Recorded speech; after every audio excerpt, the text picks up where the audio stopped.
Hey there, welcome to LSAT Demon Daily. I'm Nathan Fox, that's Ben Olson. We're the founders of LSATdemon.com and our weekly podcast, Thinking LSAT.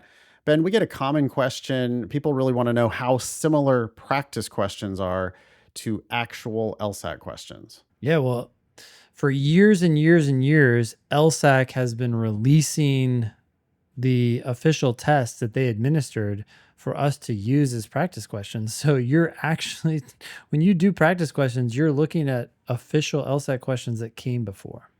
Yeah, the vast majority of questions that live in the Demon in 2025 are questions that came from these old administered exams, right? If you're doing test 32 or whatever, that was test 32 in its day. It's got the real scoring scale. They did have to do some adjustments, not to the content, but when they dropped logic games from the modern LSAT, then the logic games dropped out of all old tests. So if you get old tests or old books of tests, like you'll still see logic games in there. Yeah. That's not going to be reflective of what's on the modern LSAT because the modern LSAT doesn't have logic games.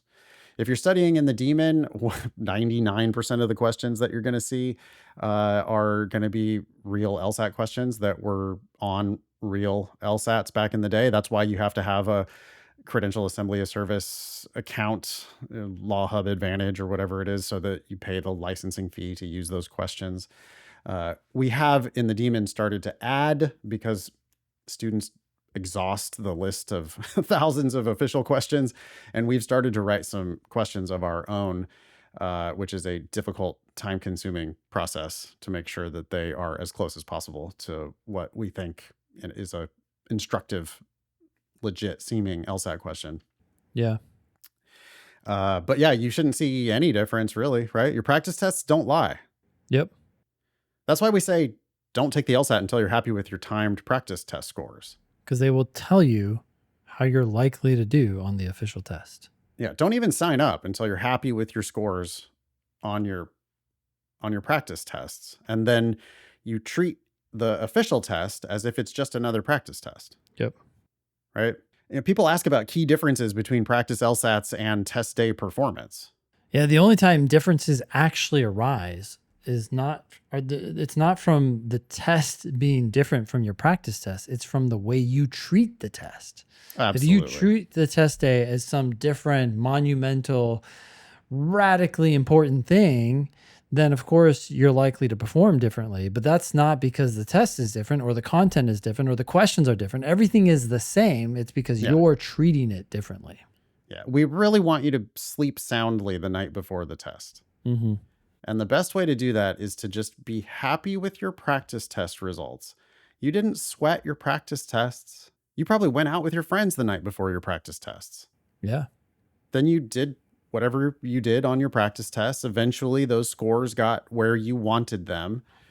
And if you can do it that way and score a 170 on your practice tests, then if you'd be happy with a 170, you should sign up for the official test, because I know you can do it.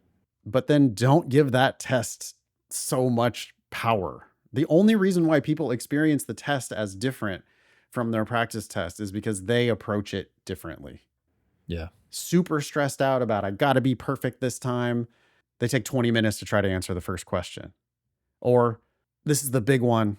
I got to have my best possible performance. I know my scores aren't quite up to par. I want to do a little bit better than I've done on all my practice tests on today's official test. So I'm going to race to the end of the section. Yeah. Make a bunch of silly mistakes. I think I did great. I get my test score back and it's way below my practice test average. Yeah. Yeah, because you actually tried to do the questions on your practice tests, and on your official test, for some reason, you lost your mind and you raced through the test. Yeah. People just do weird shit on the official test.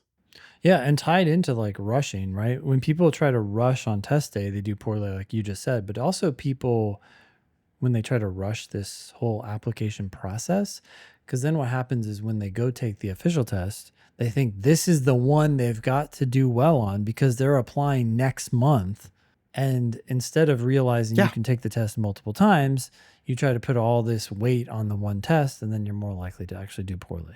Completely. And it's the most common mistake probably that people make when they first reach out to us. They're like, I'm scheduled to take the test on this day, but I'm really worried that I'm not going to be ready in time. And it's like, okay, I mean, you just got to back off. Why are Yep. you registered for that official test? Well, it's because I really need to apply this cycle. Okay, why? Why do you need to do that? Yep. You're making this process way harder and way more stressful than it really needs to be. If you just would pump the brakes, just work on your LSAT until you're happy with your practice test scores, then register for the next official test. Once you start taking official tests, then maybe you can start thinking about the application cycle. If you're taking the test for the first time in February or something, Hmm. then yeah, you very credibly will be ready to apply this fall. But if you're taking the test for the first time in December, you're you're already a little bit later than optimal. Yeah. And you're putting so much pressure on that one test, trying to force in an application this cycle. That's how people stress out. Even though the content of the test doesn't change at all, their experience of the test changes dramatically because they just don't treat it like it's just another practice test. Anything more on No. this common question? No. Email daily at lsatdemon.com if you'd like to ask us a question or share some LSAT or law school admissions news. Thanks for listening.